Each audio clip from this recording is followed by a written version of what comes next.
Dogno pour l'emploi des jeunes. On vous connaît, Lauriane, on te connaît, on peut tutoyer. Avec la casquette des présidents du MJS, présidente des mouvements des jeunes socialistes absolument. Baki Youssoufou, logement. Tara Dickman, contrôle d'identité. Et Boléwa Sabourin pour drogue et business.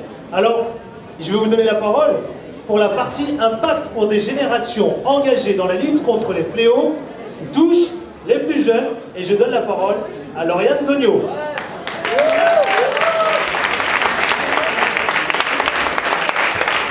Merci. Alors effectivement, ça a été dit. D'abord, je voudrais dire que je suis très heureuse d'être parmi vous ce soir. Et juste dire un mot parce que participer à cette aventure, au lancement du pacte intergénérationnel, c'est tout simplement une belle aventure qui commence. Je voulais commencer par remercier Bruno de m'avoir fait partie de ce réseau. Si, c'est important parce que c'est beaucoup de découvertes et c'est comme ça qu'on grandit tous ensemble. Moi, ce soir, j'ai choisi de vous parler de l'emploi parce que c'est une préoccupation majeure des jeunes de France, mais aussi de la famille.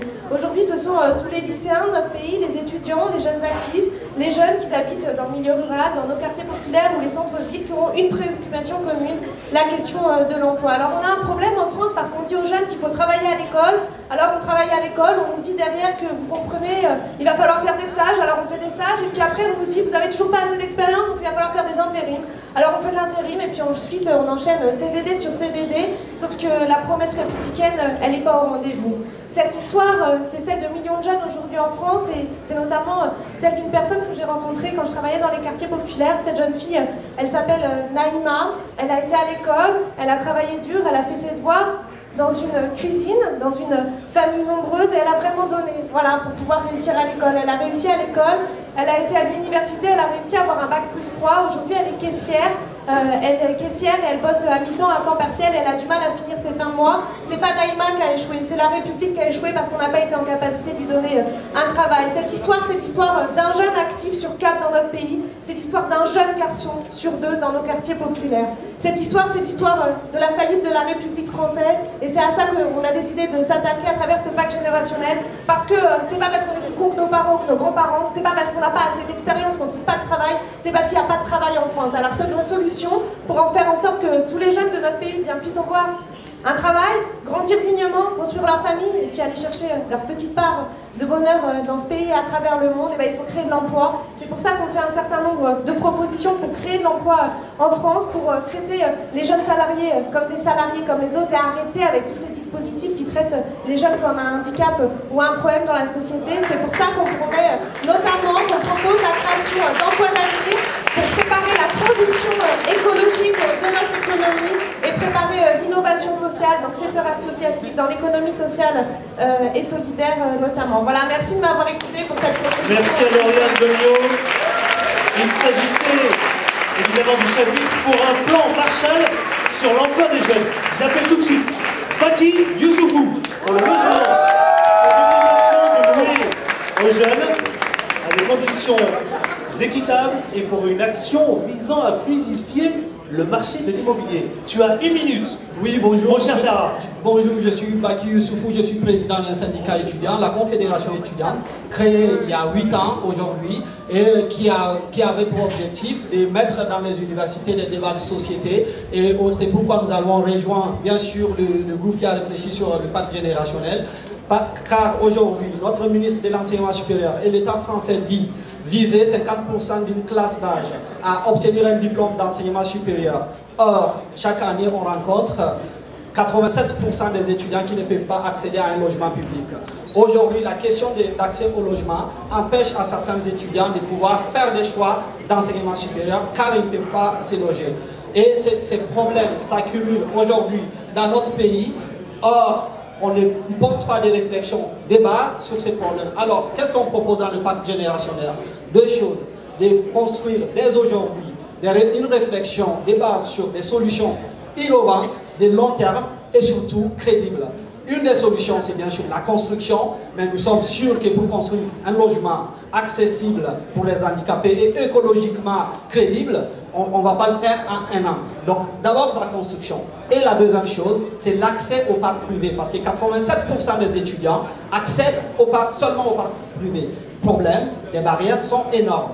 Comment est-ce qu'on peut demander à un étudiant à Paris de justifier 3 mois le montant d'un loyer pour accéder à un appartement? Comment est-ce qu'on peut demander à un étudiant international d'avoir des garants français pour pouvoir accéder à un logement? Et pour nous, il faut fluidifier l'accès au parc privé en supprimant des barrières.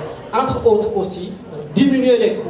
Parce qu'aujourd'hui, nous payons tous la taxe d'habitation. Or, souvent, on reste dans l'appartement 6 mois. Comment est-ce qu'on peut justifier un étudiant qui reste 6 mois dans un appartement paye la même taxe d'habitation que quelqu'un qui y vit tout le temps? Donc, pour nous, il faut aussi supprimer cette taxe d'habitation. Et enfin, il faut taxer fortement, il faut oser dans ce pays taxer fortement les gens qui achètent des appartements et qui ne les mettent pas en location pour les jeunes. Et il faut les obliger à les louer, ou bien il faut les surtaxer pour qu'ils soient obligés à les louer. Et voilà.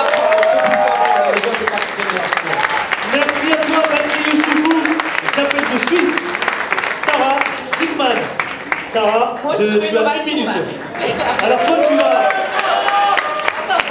Alors, à toi la parole pour contrôle d'identité, pour la mise en place d'un certificat de contrôle d'identité. On t'écoute. Tu as 1 minute également. Alors, je coordonne discrètement, maintenant moins discrètement, le collectif contre le contrôle au faciès. Pas contre le contrôle d'identité. Je vous invite à aller sur Stop le contrôle au faciès pour en savoir plus. Pourquoi?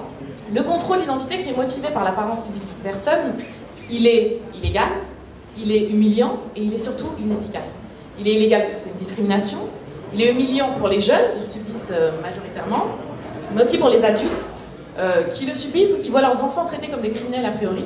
Mais il est surtout inefficace, c'est une chose à garder en tête, il est inefficace. Toutes les études qui travaillent sur ce sujet montrent que ce n'est pas comme ça qu'on attrape les criminels, en se basant sur du casquette-basket aux couleurs de la peau ou âge de quelqu'un.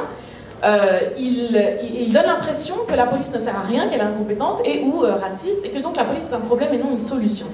Cependant, il existe à l'étranger des mesures qui permettent d'augmenter l'efficacité policière et donc de recréer un lien de confiance avec la police.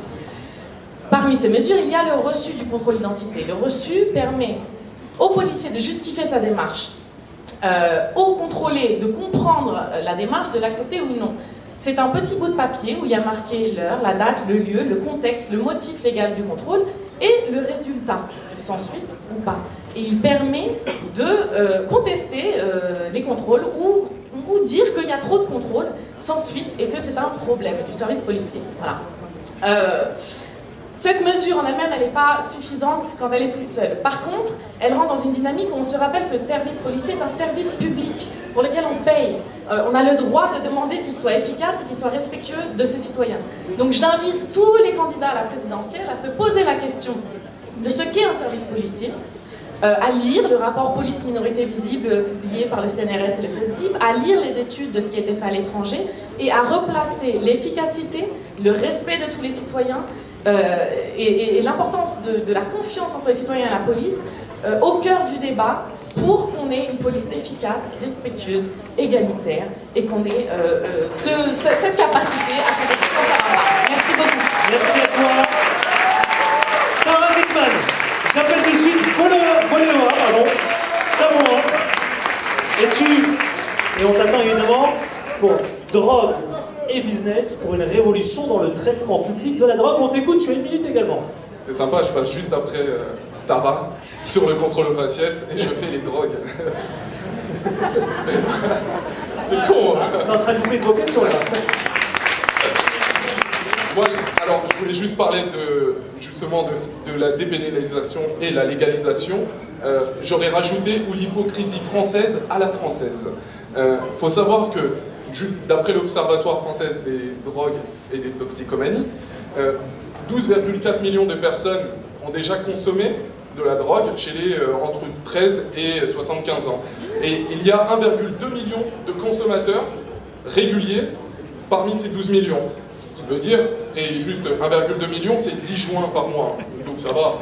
Je pense que beaucoup de gens ici, hein, si on devrait compter le nombre de gens qui n'ont jamais pris, et c'est bon, nous avons une salle de délinquants.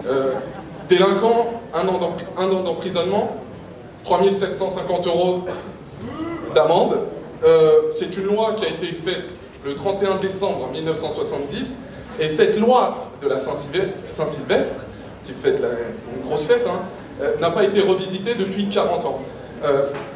nous, ce qu'on propose, c'est véritablement déjà qu'elle soit revisitée d'un premier temps, parce que pendant 40 ans, la société a continué d'évoluer et d'avancer sans qu'à un moment donné, personne ne se soit posé la question du choc culturel qu'il y a entre les générations, entre ceux qui ont écrit ça et ceux qui le vivent maintenant, à l'heure actuelle. Voilà, juste 2 secondes. Maintenant, j'aimerais qu'on se pose 3 secondes, là où les grossistes ne vous demandent pas d'être blonds aux yeux bleus. Et dans ces 3 secondes-là, il y a 100 000 smicards qui vivent du deal quotidiennement, 900 à 1400 euros par mois. Et est-ce que sincèrement on pense que cette question du cannabis, je ne parle pas de toutes les drogues, du cannabis qui a été dépénalisé au Portugal il y a 10 ans maintenant, qui n'est pas une épidémie qui est prise depuis 10 ans, est-ce qu'on pense sincèrement qu'on ne peut pas la revisiter parce que cette loi fait plus de mal, cette prohibition qui est la pire en France, en Europe, et qui au final, dans le pays où on consomme le plus. Voilà. Nous, on souhaiterait avoir une vraie politique de prévention de santé, et une dépénalisation et une création de pourquoi pas un marché légal comme la CETA avec Mondes et Merveilles. Juste, moi je m'appelle Boléwa Sabourin, je suis l'animateur de Cité en Mouvement, je suis aussi à côté de ça professeur de danse, et quand vous passez du picon au whisky, moi je fume un thé de cannabis. Merci à toi, Boléwa Sabourin. Et ben voilà, c'était Lauriane Gagnon, Baki Youssoufou, Tara Tilman et Boléwa Sabourin. On peut les applaudir. C'était pour le pacte engagé dans la lutte contre les fléaux qui touchent les plus jeunes.